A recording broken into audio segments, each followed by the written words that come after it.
Anything else?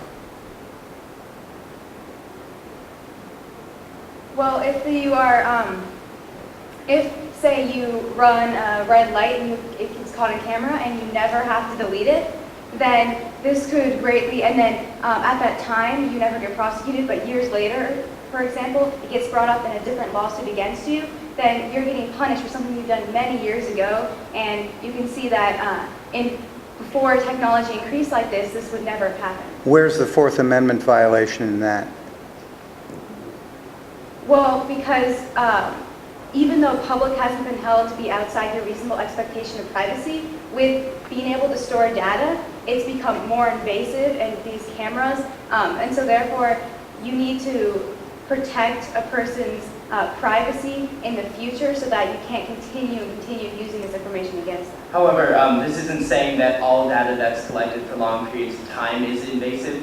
It's depending on the case. For example, these specific cases with the airports and the red lights, where the information gathered can be used against you again. But with the NSA call database, the only information being gathered is information about when you called and who you called and other information that's not really as meaningful because you can't be harassed about due to this information.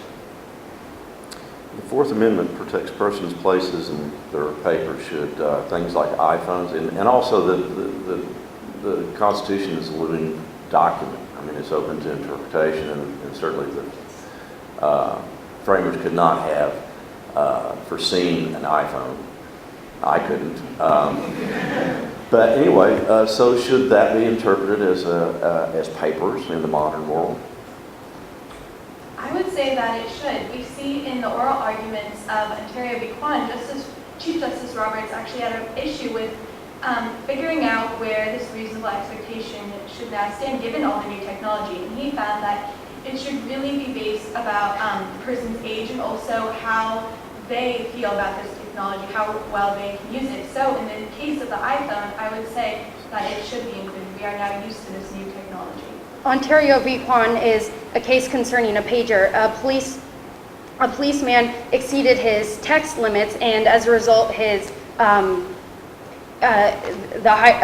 boss came and read all this text. So this is in front. The question at stake is whether cell phones and pagers are also protected.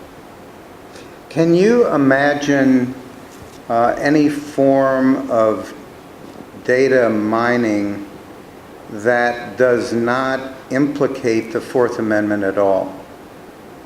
Well, I can imagine when it happens with third parties, it has not been protected by the Fourth Amendment.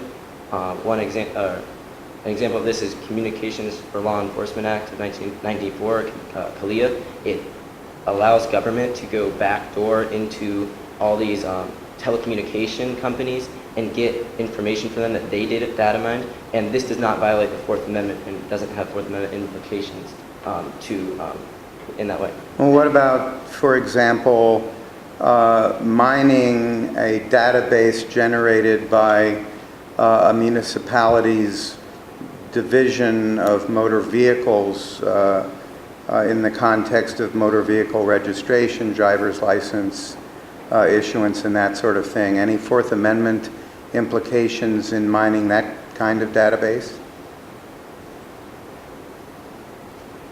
Well, I feel like this specific type of data mining is, although it might be, the intrusiveness of it is not really extreme, and also it might be important to have this slight intrusion into your life in order to say you have a person's car and you need their license and registration, and you have that information in the database. And this is similar to, say, the case of Smith v. Maryland, where the Supreme Court ruled that any information sent to a third party is not an intrusion into the Fourth Amendment. And in this specific case, pen registers were ruled to be constitutional because they simply, the phone company already registered the number that was called. So I'd say this is such a slight intrusion, but it helps when tracking down people who have committed crimes, then this is fine and not violating your Fourth Amendment. Well, with respect to information voluntarily given in the context of driver's license applications and motor vehicle registration, is there any intrusion at all Is there any search in the constitutional sense at all if the database is mined later? Well, in the sense of a search that occurs, actually people are voluntarily giving up this information, and that's one of the reasons that these third-party, like such as the call database or the pen registers, is constitutional because these people are calling the person, so therefore they're willingly submitting their number as well as calling the person. So this is constitutional. But on the other hand, when a person, in Stanley's example, is giving out their number or calling someone, they would never expect the government to be listening in. So even though you're voluntarily giving out to a third party, you also have to think about if in that decision they're actually voluntarily giving up to the government, which they're not. So that's a little bit of a different issue. Okay, let me ask this question. Let me put two pieces together from your opening. There was a discussion or a suggestion that if you purchase something at a store, you have no reasonable expectation of privacy. But then there was a concern about data mining with respect to information from hotel rooms in Las Vegas. How do those two things fit together? Well, in Katz v. US, it was decided that your expectation of privacy can travel around with you. And for example, in a hotel, you do have a reasonable expectation of privacy. And in this case, it was in a phone booth. You can wiretap outside. You couldn't wiretap outside. So this has to do with the store because technically it would be able to travel around with you. There is no expectation of privacy. However, in a store, it's a public setting, and you really, if you think about it, you really don't have expectation of privacy. Because consent is one of the warrant exceptions.